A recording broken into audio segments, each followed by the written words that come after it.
Begin the morning by saying to thyself, I shall meet with the busybody, the ungrateful, arrogant, deceitful, envious, unsocial. All these things happen to them by reason of their ignorance of what is good and evil. But I, who have seen the nature of the good, that it is beautiful, and of the bad, that it is ugly, and the nature of him who does wrong, that it is akin to me, not only of the same blood or seed, but that it participates in the same intelligence and the same portion of the divinity. I can neither be injured by any of them, for no one can fix on me what is ugly, nor can I be angry with my kinsman, nor hate him. For we are made for cooperation, like feet, like hands, like eyelids, like the rows of the upper and lower teeth. To act against one another then is contrary to nature, and it is acting against one another to be vexed and to turn away. Whatever this is that I am, it is a little flesh and breath and the ruling part. Throw away thy books, no longer distract thyself, it is not allowed. But as if thou wast now dying, despise the flesh. It is blood and bones in a network, a contexture of nerves, veins, and arteries.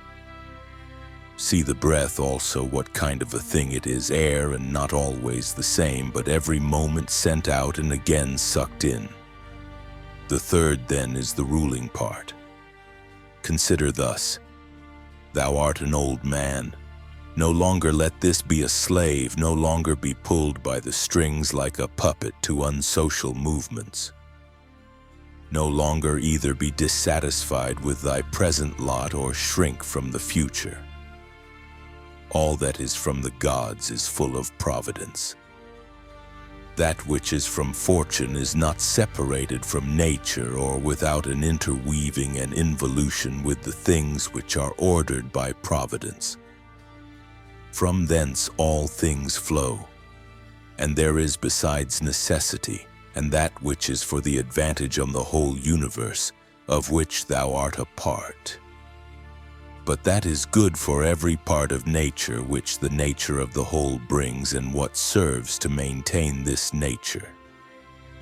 Now the universe is preserved as by the changes of the elements, so by the changes of things compounded of the elements.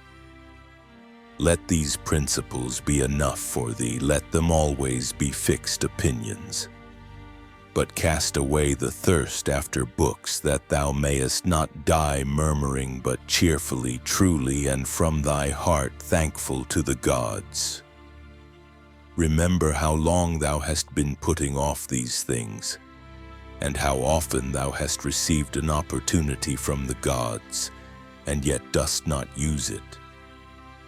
Thou must now at last perceive of what universe thou art a part, and of what administrator of the universe thy existence is an efflux, and that a limit of time is fixed for thee, which if thou dost not use for clearing away the clouds from thy mind, it will go, and thou wilt go, and it will never return.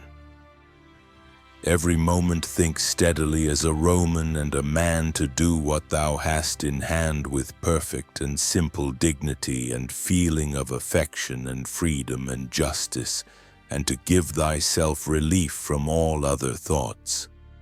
And thou wilt give thyself relief if thou doest every act of thy life as if it were the last, laying aside all carelessness and passionate aversion from the commands of reason, and all hypocrisy and self-love and discontent with the portion which has been given to thee.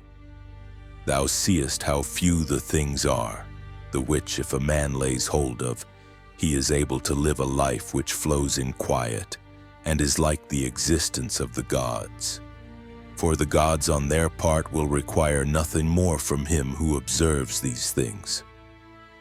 Do wrong to thyself, my soul, but thou wilt no longer have the opportunity of honoring thyself.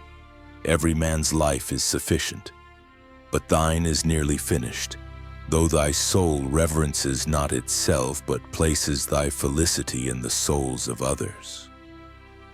Do the things external which fall upon thee distract thee. Give thyself time to learn something new and good, and cease to be whirled around. But then thou must also avoid being carried about the other way. For those too are triflers who have wearied themselves in life by their activity, and yet have no object to which to direct every movement, and in a word, all their thoughts. Through not observing what is in the mind of another, a man has seldom been seen to be unhappy. But those who do not observe the movements of their own minds must of necessity be unhappy.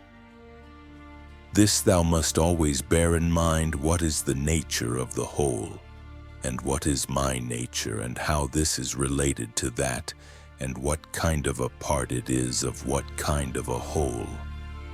And that there is no one who hinders thee from always doing and saying the things which are according to the nature of which thou art a part. Theophrastus, in his comparison of bad acts, such a comparison as one would make in accordance with the common notions of mankind, says like a true philosopher that the offenses which are committed through desire are more blamable than those which are committed through anger. For he who is excited by anger seems to turn away from reason with a certain pain and unconscious contraction. But he who offends through desire, being overpowered by pleasure, seems to be in a manner more intemperate and more womanish in his offenses.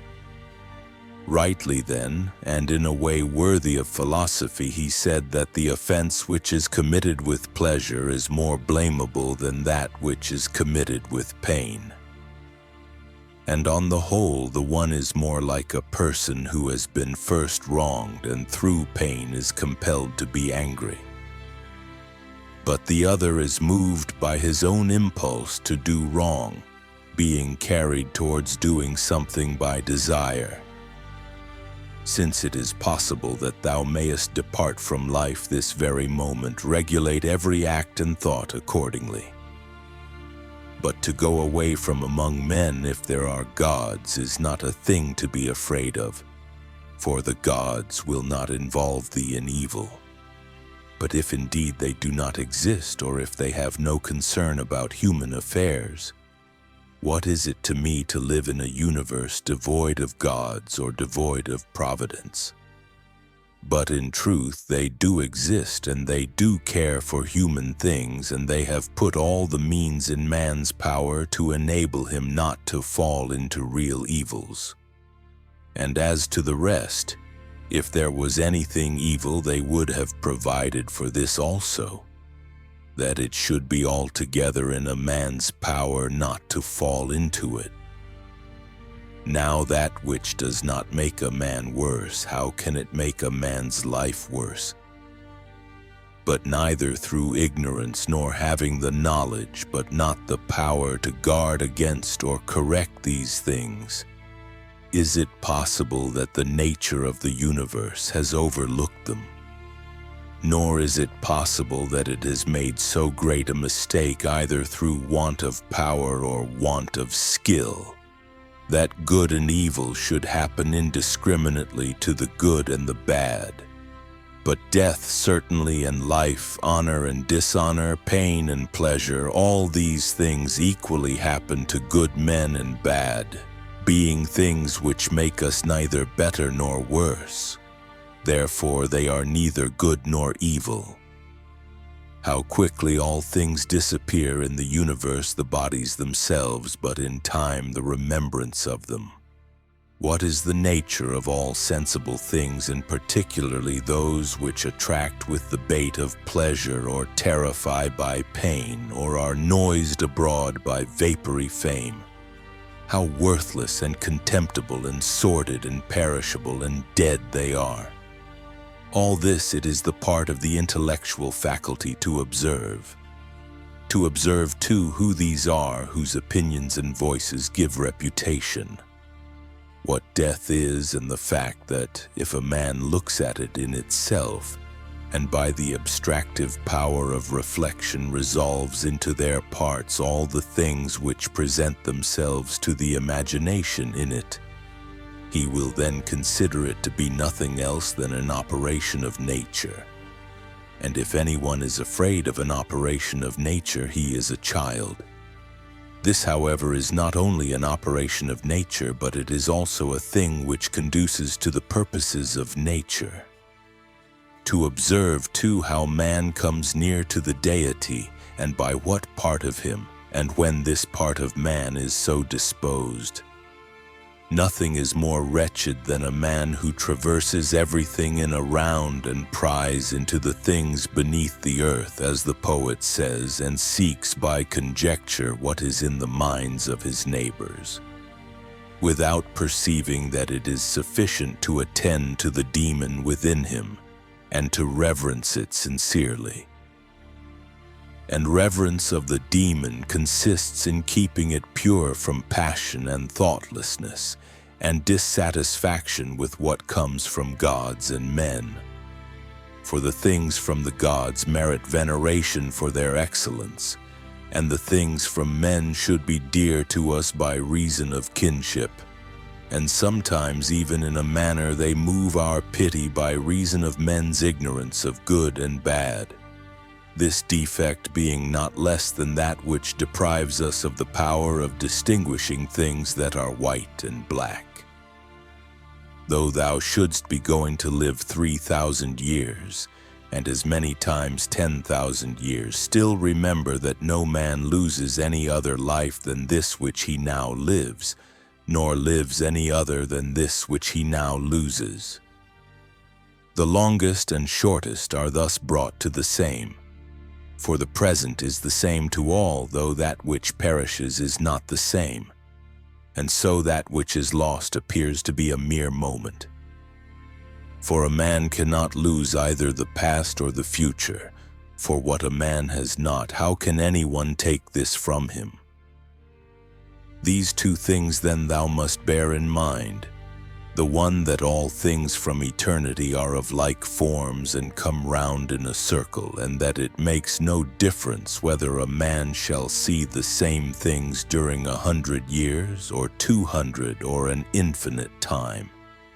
And the second, that the longest liver and he who will die soonest lose just the same. For the present is the only thing of which a man can be deprived, if it is true that this is the only thing which he has, and that a man cannot lose a thing if he has it not. Remember that all is opinion. For what was said by the cynic Monimus is manifest, and manifest too is the use of what was said, if a man receives what may be got out of it as far as it is true. The soul of man does violence to itself first of all when it becomes an abscess and, as it were, a tumor on the universe so far as it can. For to be vexed at anything which happens is a separation of ourselves from nature, in some part of which the natures of all other things are contained. In the next place, the soul does violence to itself when it turns away from any man, or even moves towards him with the intention of injuring, such as are the souls of those who are angry. In the third place, the soul does violence to itself when it is overpowered by pleasure or by pain. Fourthly, when it plays a part and does or says anything insincerely and untruly. Fifthly, when it allows any act of its own and any movement to be without an aim, and does anything thoughtlessly and without considering what it is, it being right that even the smallest things be done with reference to an end. And the end of rational animals is to follow the reason and the law of the most ancient city and polity. Of human life the time is a point, and the substance is in a flux, and the perception dull, and the composition of the whole body subject to putrefaction, and the soul a whirl, and fortune hard to divine, and fame a thing devoid of judgment. And to say all in a word, everything which belongs to the body is a stream, and what belongs to the soul is a dream and vapor, and life is a warfare and a stranger's sojourn, and after fame is oblivion. What then is that which is able to conduct a man? One thing and only one, philosophy. But this consists in keeping the demon within a man free from violence and unharmed, superior to pains and pleasures, doing nothing without purpose, nor yet falsely and with hypocrisy, not feeling the need of another man's doing or not doing anything, and besides accepting all that happens and all that is allotted as coming from thence wherever it is, from whence he himself came, and finally waiting for death with a cheerful mind, as being nothing else than a dissolution of the elements of which every living being is compounded. But if there is no harm to the elements themselves in each continually changing into another, why should a man have any apprehension about the change and dissolution of all the elements? For it is according to nature, and nothing is evil which is according to nature.